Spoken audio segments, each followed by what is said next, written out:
EPSA, c'est l'entreprise que je vous propose de découvrir tout de suite avec son président et fondateur Mathieu Gufflet. Bonjour. Bonjour. Bienvenue. Pour incarner votre écosystème, vous avez choisi Alexandra Dupont. Bonjour, Bonjour. directrice associée chez Raise. En quelques mots, vous nous rappelez ce qu'est Raise?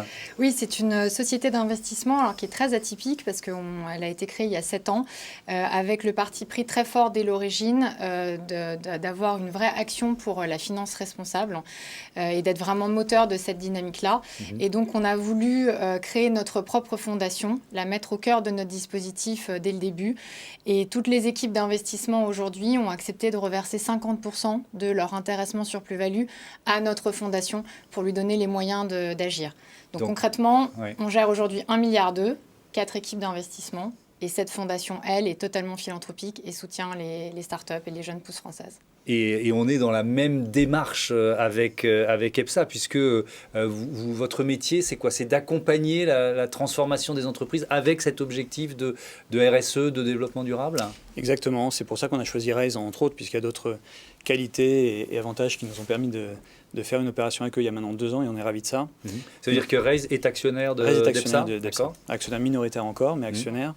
Et pourquoi on les a choisis? C'est peut-être important de faire le lien avec la question que vous avez posée à Alexandra, pour plein de raisons, mais principalement pour 3 raisons. La première raison, c'est ce que Alexandra a souligné, c'est le fait qu'ils redistribuent une partie de leur valeur ajoutée, leur création de valeur et leur carry. Donc ça, pour nous, c'est très intéressant qu'ils puissent le faire et qu'on puisse faire bénéficier des actionnaires intéressés derrière.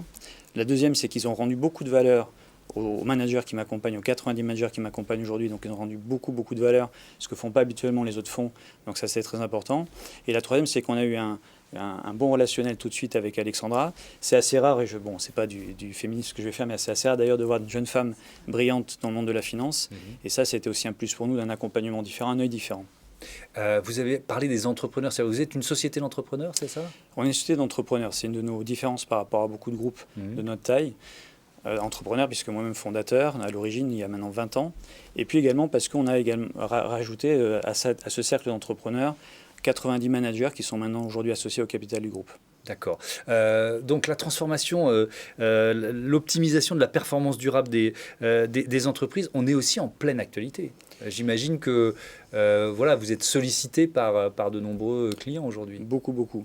Et à la fois d'ailleurs dans le secteur privé et également dans le secteur public. Ce qui est assez intéressant puisque la démarche que l'on souligne au niveau de l'État, elle est réelle sur le terrain. Donc on a beaucoup effectivement de demandes. Le plan de relance, par nos métiers, on est très impliqué pour les entreprises, que ce soit pour récupérer pour eux de l'argent, recouvrer du cash, que ce soit également pour trouver des subventions, de nouvelles subventions liées au plan de relance, et que ce soit aussi pour mettre en place des économies pérennes, puisque ces entreprises qui sont un peu en difficulté aujourd'hui vont de toute manière demain devoir repartir, et ces économies qu'on peut faire durablement avec eux, d'où la performance durable de notre entreprise, pour les accompagner. Et aujourd'hui, effectivement, on est très sollicité par le marché. Oui, puisqu'il y a un tiers des 100 milliards du plan de relance qui sont vraiment fléchés pour la transformation écologique et énergétique. C'est quoi vos métiers? C'est quoi vos expertises chez EPSA? Alors, principalement 4 métiers, si on veut les résumer.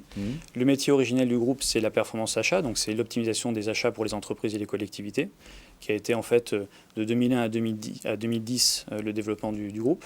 À partir de 2011, on a développé un nouveau métier qui est le métier de la place de marché en français, qui est donc de gérer les achats pour les entreprises et les collectivités. Donc tous les petits achats, faire le sourcing, faire l'approvisionnement, faire la gestion de ces achats-là. Donc ça, c'était le deuxième métier. Le troisième métier, là aussi avec un rachat d'entreprises et d'entrepreneurs qui sont encore là avec nous aujourd'hui, 2015, donc le métier de tout ce qui est optimisation des taxes, des charges sociales, de la fiscalité et de l'innovation, qui est aujourd'hui notre 4e métier depuis 2017. Innovation, c'est-à-dire chercher pour l'entreprise des subventions locales, régionales, nationales, européennes, pour qu'ils trouvent de la performance avec ces subventions et ces aides publiques. Alexandra Dupont, ça prend quel sens? Ça veut dire quoi pour vous ce partenariat de Raise avec EPSA? Pour nous, notre métier, c'est vraiment d'accompagner systématiquement de manière minoritaire des équipes dirigeantes. Donc le partenariat fait beaucoup de sens parce qu'avant tout, on cherche à mettre en place une collaboration qui fonctionne. Et donc c'est vrai qu'avant tout, ce qu'on cherche, c'est des équipes dirigeantes avec qui on partage des valeurs, qui ont une vraie vision de leur marché, qui ont un projet ambitieux et qui cherchent des investisseurs financiers pour les accompagner dans cette thématique. Et c'est vrai que quand on a rencontré EPSA et quand on a rencontré Mathieu, on a tout de suite senti qu'il y avait tous les ingrédients pour que la collaboration fonctionne. Et c'est important de s'entendre au-delà des projets. Et donc, c'est vrai que ça fait 2 ans qu'on s'amuse bien. Et alors, vous me l'avez dit tout à l'heure, mais j'ai déjà oublié, c'est mon cerveau fatigué. Créé depuis quand, Raise? 7 ans. 7 ans. 7 ans. Le curseur de la RSE, des entreprises qui se transforment, voilà, c'est un levier qui est devenu majeur. Vous avez vu cette évolution très, très clairement? Oui, vous avez raison. C'est vrai que je pense qu'on a été assez précurseur quand on a créé Raise parce qu'on parlait assez peu de la finance responsable, on parlait assez peu des entreprises à mission, il n'y avait pas toute la dimension loi Pacte, etc. Et on sent qu'il y a une vraie vague qui se met en place, qui est de plus en plus importante. Et je pense que c'est important que les entreprises prennent la mesure de ça parce que la dimension responsabilité sociétale des entreprises, je pense, va être de plus en plus importante.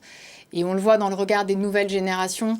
Les étudiants aujourd'hui, ils cherchent un job, mais ils cherchent avant tout une entreprise avec une raison d'être, incarner des valeurs, etc. Il ne faut pas passer à côté. Oui, c'est un mouvement de fond pour les futurs, les diplômés, les jeunes diplômés, pour les citoyens, les consommateurs, la finance. Donc c'est vraiment majeur. D'ailleurs, ces principes de RSE, cette logique de transformation ou de définition de raison d'être, vous l'appliquez à vous-même, à l'entreprise? Exactement. Donc en 2019, à l'arrivée de Raise, on avait ce projet de créer nous-mêmes notre propre fondation qu'on a développée depuis 2019. Donc on a créé la fondation EPSA, qui est animée par un secrétaire général qui développe à la fois des actions pour l'interne et pour l'externe.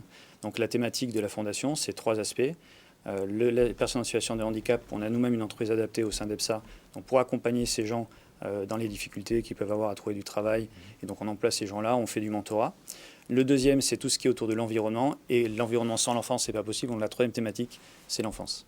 Et ben voilà. Et ces principes de RSE, vous les appliquez à vous-même? Vous allez me mettre en train de définir votre raison d'être, c'est ça? C'est ça. Courant mai, on fait des ateliers pour la raison d'être avec la fondation EPSA que nous avons créée il y a 2 ans. Bon. Et donc, alors, il y a quand même cette actualité, j'allais passer à côté, une importante levée de fonds pour EPSA. De quel montant? La plus importante de notre histoire, puisque c'est la 4e, 200 millions de dettes qui ont été levées et qui nous permettent d'accéder à nos développements, à la fois pour optimiser les CAPEX, donc tout ce qui est investissement qu'on a pu mettre en place, et puis des belles acquisitions, puisqu'on a fait 2 acquisitions grâce à cette ligne de dette qu'on a levée, une en Allemagne qui nous permet d'être le leader allemand et une en Belgique qui nous permet d'être le leader européen de la performance opérationnelle durable des entreprises. Donc 2 opérations de croissance externe qui viennent d'être menées. Coup sur coup, qui nous permettent de compléter. C'est la 23e acquisition depuis 2011, puisqu'on a beaucoup grossi en croissance organique mais aussi en croissance externe. Ça nous permet d'être ce leader européen qu'on souhaitait atteindre avec l'appui de Raise, bien évidemment. Et ben voilà, c'était l'histoire d'un partenariat qui fonctionne entre EPSA et Raise. Merci à tous les deux. Un autre écosystème tout de suite.